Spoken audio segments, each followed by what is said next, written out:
Thanks to Gearbox Software for sponsoring this investigation into the galaxy of Homeworld. Homeworld 3, the latest entry in this epic space opera, will be released on May 13th, 2024, with the Fleet Command Edition giving early access on May 10th, available on both Steam and the Epic Games Store. Lead fleets of capital ships, escorts, and starfighter squadrons into stunning interstellar battles utilizing ancient ruined megaliths to create new tactical opportunities, all while uncovering a mystery on the edge of civilized space. To command your forces in the next interstellar war, a link to Homeworld 3 can be found in the description.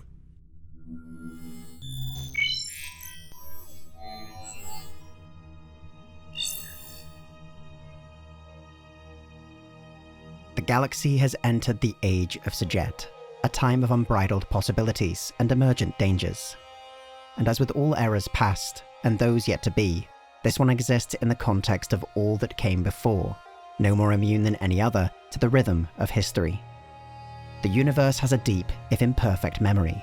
So to understand the state of the galaxy, in this, the 9726th year of the Galactic Standard Calendar, we must first go back to a time from which only legends, ruins, and relics remain.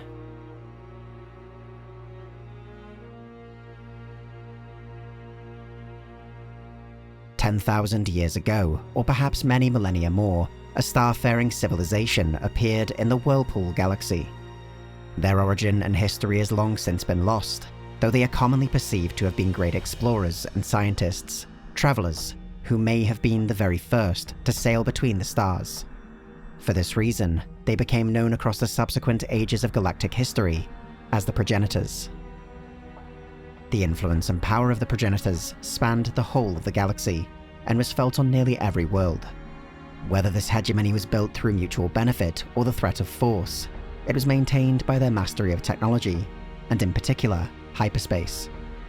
Their starships could cross the entire galaxy in seconds, bringing to their dominion a cohesion and efficiency that would have otherwise been impossible at such a vast scale. There are many theories as to why this massive and powerful civilization vanished from the galaxy. Little evidence exists that might indicate some foreign aggressor, yet their disappearance appears to have been quite sudden and possibly traumatic.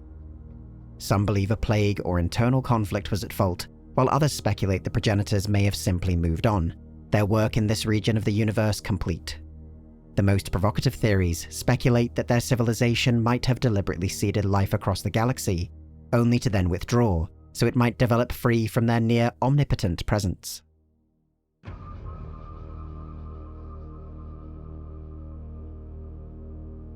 Whatever the cause, in an era known as the First Time, the younger races across the galaxy slowly advanced to become spacefaring societies.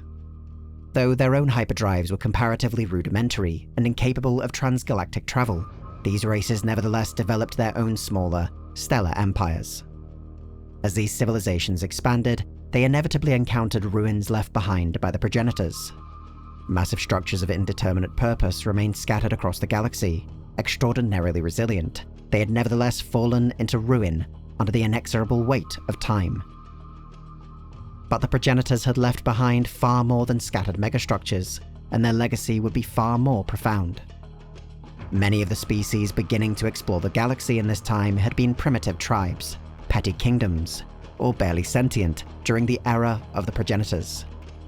As they had developed in the shadow of this far more advanced civilization, their respective cultures, societies, and belief systems had all been influenced or perhaps contaminated. References to the Progenitors appeared in one form or another across the historic records or holy scriptures of dozens of species, discussed with a mixture of scientific curiosity and religious fervor. As more of their ruins were discovered, the confluence of history, science, and belief grew more intertwined until the legacy of the Progenitors had become a complex tapestry of mythology and fact. The degree to which contact with the Progenitors had influenced the younger races became especially apparent when their nascent interstellar nations first encountered one another across the stars. Among the initial cultural exchanges was the surprise discovery that striking similarities existed between their respective myths and histories, giving new context to their place in the universe. But perhaps the most stunning revelation was that one figure above all was universally revered amongst even the most isolated civilizations in the Outer Rim, the Great Maker, he whose hand shapes what is, Seljuk. Interpretations of Seljuk reflected each civilization's own ethos, but were punctuated by scientific debate and religious schisms.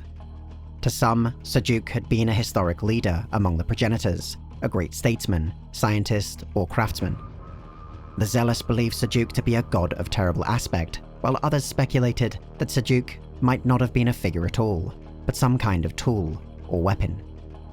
But as the study and the cult of Seljuk developed in tandem, it was increasingly linked to three great achievements, scientific marvels, or holy relics, the three hyperspace cores.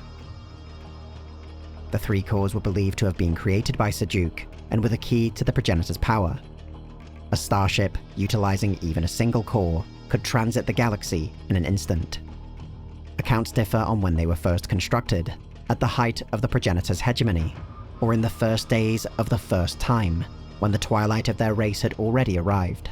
The cores were said to have been scattered across the galaxy when the progenitors disappeared, but unlike so much associated with the worship and study of Seljuk, the cores were no myth, for one had already been found.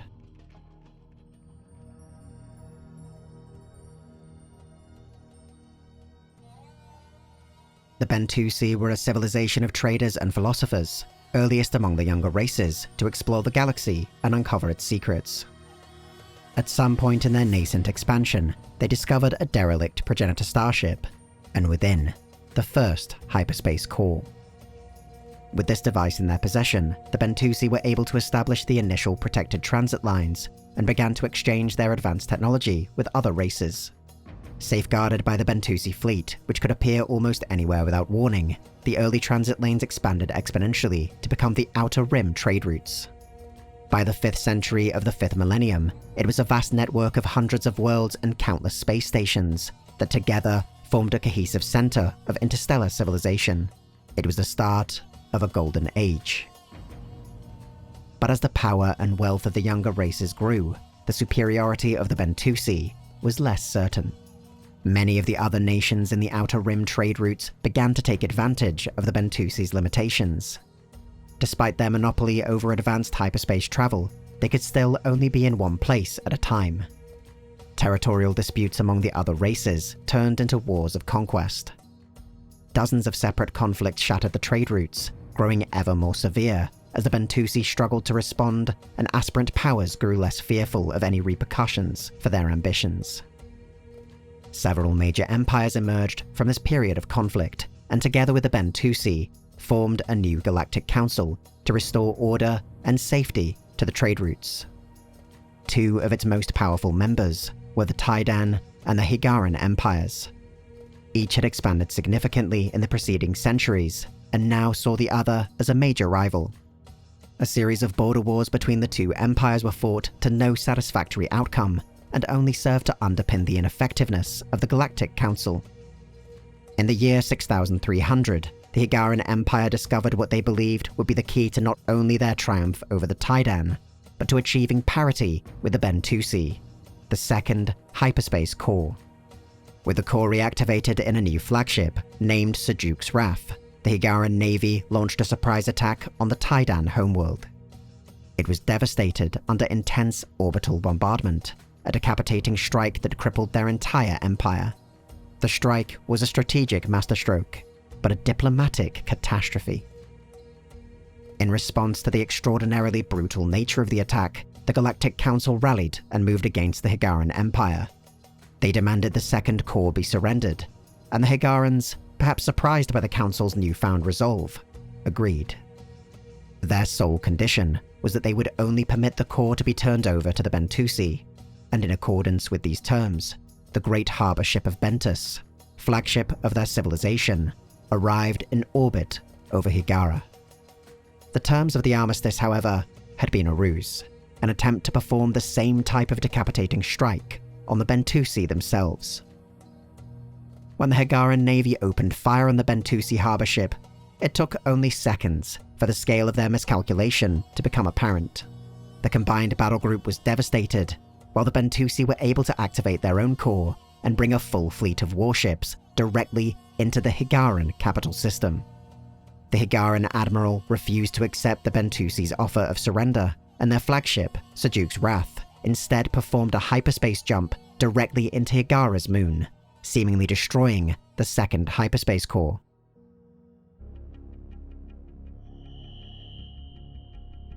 With the Hiigarans devastated, the next 2 centuries saw their empire dismantled in piecemeal, initially by the Council and then by the Taiidan, who were eager for vengeance. This culminated in another war between the 2 rivals, in which Hiigara was resoundingly defeated. The Bentusi, sickened by their own capacity for violence, had disengaged from the Council and wider galactic affairs. The only mercy offered to the Hiigarans came in the form of exile. In the year 6510, the survivors were forced to journey to a remote, barren world in a distant region of the galaxy, a place the exiles named Karak. They forever renounced their right to the stars. Hiigara, meanwhile, their lost homeworld, was incorporated as the new capital of the Taiidan Empire. For over 3,000 years, the Taiidan Imperium dominated the civilized regions of the galaxy. It spread to the very edge of the Vaygr reaches, becoming the largest power of its kind since the Progenitors. The Taiidan failed to match the technological advancements of the Bentusi, however, and even as their territories continued to expand, their civilization had entered a period of societal stagnation. Successive emperors became increasingly paranoid of any challenge to their rule, and obsessed with lengthening their own lives. Eventually, the imperial bloodline was subsumed by cloning programs, perpetuating the facade of stability while the empire crumbled from within. Though increasingly fragile beneath its displays of military might, the millennia passed without the Imperium encountering any serious threat to its foundation. By the 9th millennium, it had faced only minor uprisings and border skirmishes with far weaker neighbors. But in the 9,510th year of the Galactic Standard Calendar, the Taiidan received a warning from an entirely unexpected and almost forgotten source. Notification of a hyperspace jump originating from the Karak system, the system to which the Hiigarans had been exiled.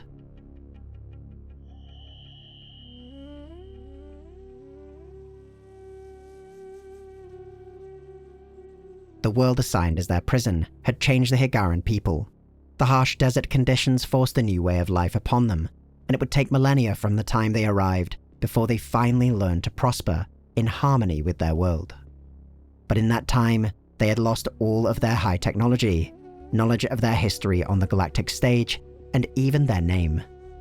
The Kushan, as they now called themselves, had splintered into multiple nations, based on their kithids, a kind of familial societal grouping that had dominated their internal politics since the days of their interstellar empire. Over the millennia of their exile, the relationship between these kithid evolved into an increasingly complex and multifaceted web of alliances, rivalries, interdependencies, and armed conflicts. Competition for control over strategic resources were critical, but often resolved through partnerships and treaties. It was religious differences that truly divided the Kushan.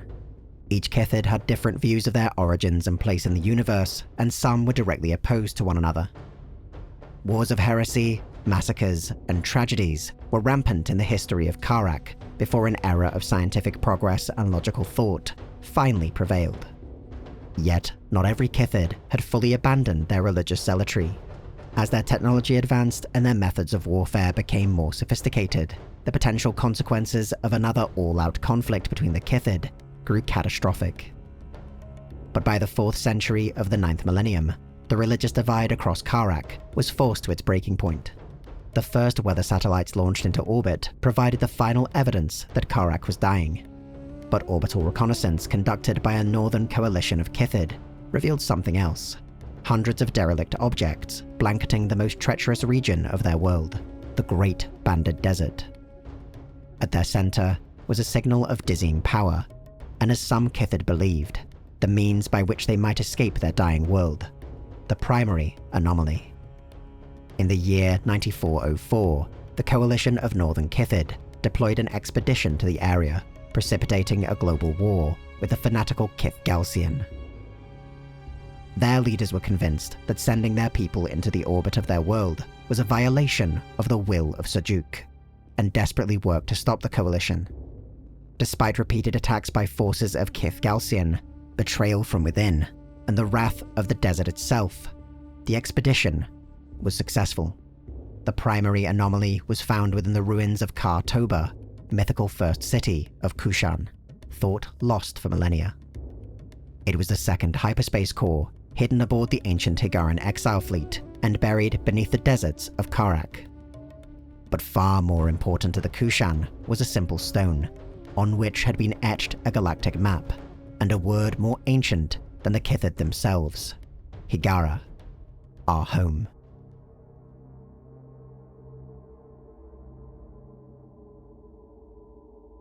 United in the knowledge that their place lay amongst the stars, and their technology accelerated by the second core, the Kushan began construction of a great colony ship, in which 600,000 citizens, selected from every Kithid, might seek out their ancient origins.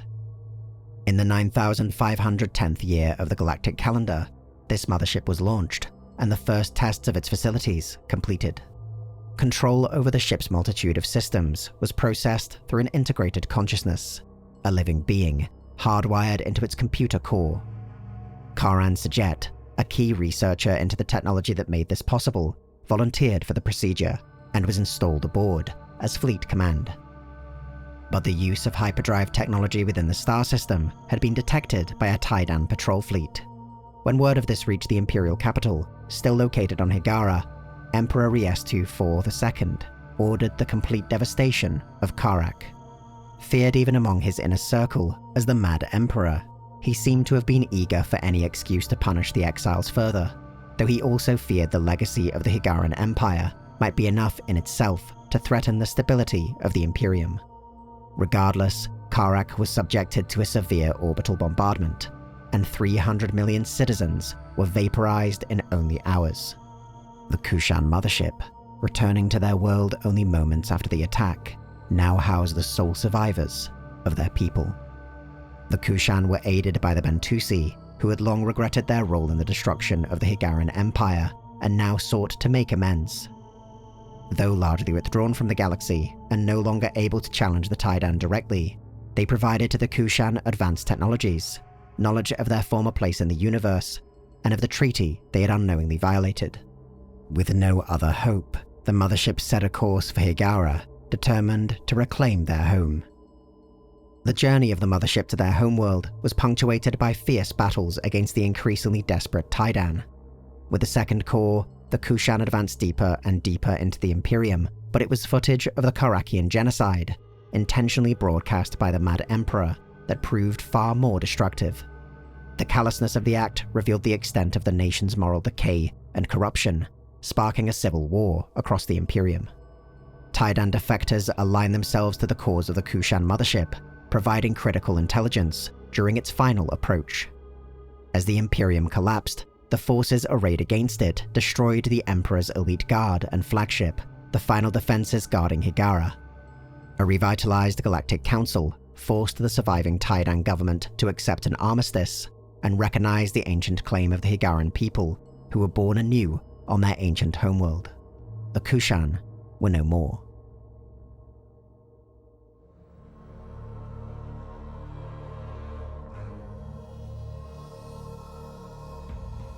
Over the next century, the Hiigarans expanded outward, re-establishing their interstellar empire.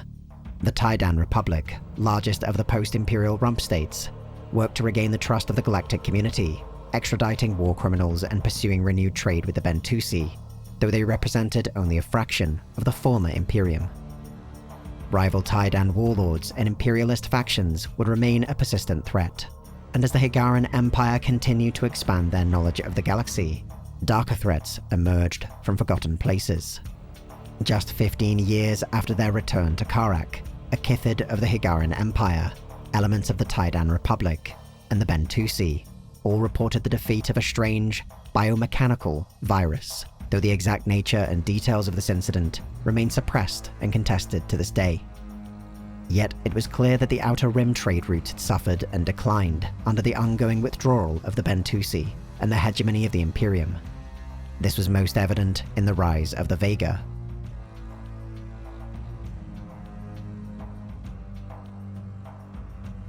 Named for the Vaygr Reaches, the region of the galaxy had existed outside the light of civilization for millennia.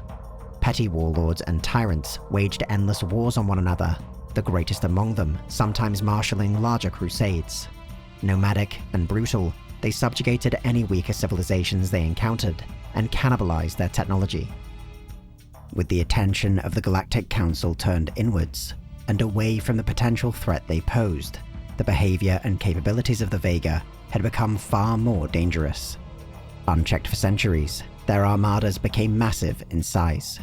In the 9,624th year of the galactic calendar, 115 years after the exiles returned to Hiigaran, they launched an unprecedented conquest across the trade routes of the outer and inner rim, pushing deep into the galactic core. This marked the start of the Vaygr War. In their conquests across the reaches, Vaygr warlords had uncovered artifacts and relics of the Progenitors, but it was Makan, a cunning warrior and strategist among the Vaygr, who discovered the greatest prize of all, the third hyperspace core. Makan and his followers took this as proof of his divinity, naming him the Sajukar, the chosen of he whose hand shapes what is. United in religious zealotry and in possession of the power of a hyperspace core, the Vaygr had quickly subsumed the Taiidan loyalists into their galactic crusade with promises of vengeance. The war launched by Makan was one of total domination.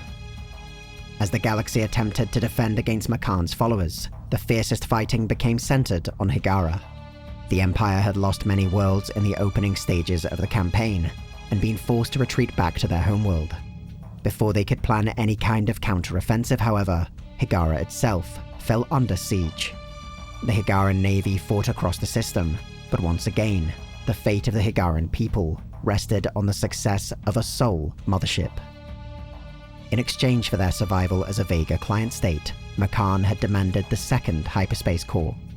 With all three, he had come to believe that he could bring about the return of Sajuk and usher in a new golden age across the shattered galaxy. But the second core had been removed from the original Kushan mothership and had been installed aboard its successor, the Pride of Hiigaran. This massive vessel had been designed to be the mobile headquarters for the Hiigaran Navy and hastily deployed at the start of the war. Like its predecessor, Karan Sajet was installed aboard as fleet command, her life having been artificially extended by her connection to the second hyperspace core. Over the course of the Vaygr invasion, the Pride of Hiigaran pursued the truth behind the nature of the cause, and Sajuk itself. Together with a growing fleet of warships, this second mothership traveled to ancient sites across the galaxy, racing against Makan's own efforts, and clashing against his war fleets. With the final sacrifice of the Bentusi, the Hiigarans acquired the first hyperspace core, and almost simultaneously with Makan, located the resting place of Sajuk. In the Battle of the Balcora Gate, the Hiigaran navy decisively defeated the Vaygr and destroyed Makan's flagship, with the warlord on board.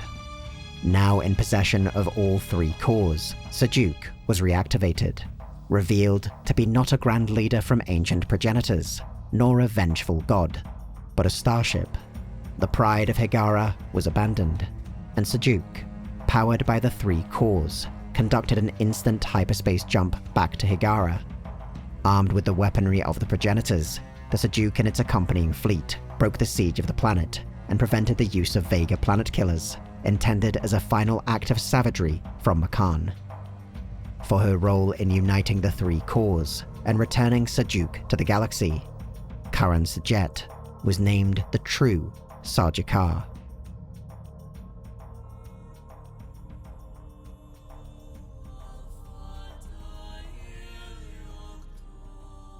The first days of the Age of Sajet were heralded by one of the greatest discoveries in the history of galactic civilization. Sajuk had been a key, and together with the cores it unlocked a vast network of hyperspace gates, scattered amongst the megaliths left behind by the Progenitors. For the first time, starships with only conventional hyperspace could nevertheless travel in an instant, distances that would have previously taken months, years, or simply been impossible. Whole new regions of the galaxy were opened for commerce, exploration, and cultural exchange, a spread of civilization unrivaled since the Bentusi opened the very first trade lanes. But this new time of discovery was not limited to the Whirlpool Galaxy alone. Several gates were found that accessed whole new parts of the universe. The Hiigaran Empire quickly moved to exploit them, and in the year 9629, the first expeditionary fleets arrived in the distant Nimbus Galaxy. The most powerful Hiigaran Kith quickly embraced this effort, looking to bolster their own prestige and power, which had faltered with the integration of the Empire. But one section of the great network of hyperspace gates was found to be unpredictable and dangerous. It was named the Anomaly. Thousands of lives were lost in the effort to map this region, including Karan Sajet herself. On board a new mothership named the Kar-Sajuk, a great Hiigaran effort departed into the heart of the Anomaly to find its source and stop its continued spread across the network.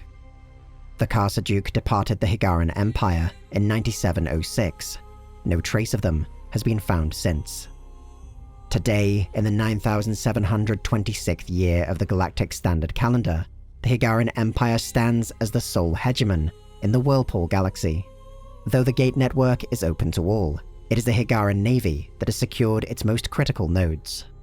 Though benevolent in purpose and action, it is a striking reminder that this latest golden age would be impossible if not for the power of Hiigara.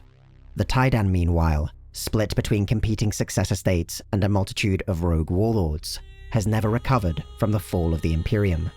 The Taiidan Republic remains the largest of the legitimate factions, and yet it still only unites a fraction of its former territory. The same is true of the Vaygr, who have once again fallen back into their familiar infighting and directionless conquests. Though lesser crusades have appeared at times throughout the Whirlpool and even Nimbus galaxies, without a leader to unite their scattered warbands, the power of the Vaygr is diminished. They are once again only a scattered nuisance, lumped together with the usual mercenaries, pirates, and tyrannic raiders that have always haunted the distant recesses of the galaxy. The Bentusi, if any indeed remain, have not been seen for many years, neither in the Whirlpool Galaxy or any other. It seems all but certain that their place in the universe is at an end. Yet, for the last 20 years, the disappearance of Karan Sajet has cast a pall over the age that was named for her, and so another expedition is being prepared. On Hiigara, a new mothership is under construction, a sister vessel to the Kar-Sajuk. Once completed, it will set out into the unknown, following the path of Karan, into the heart of the Anomaly, and confront whatever its source might be. The expedition will not be without danger, as the disappearance of its predecessor has proved. And yet, the latest rumors and bulletins coming out of the Anomaly's borderlands all seem to hint that the threat may be far larger than any have anticipated. A power is growing in this cut-off section of the network, perhaps not something new, but ancient. Something with the power to forever alter the state of the galaxy.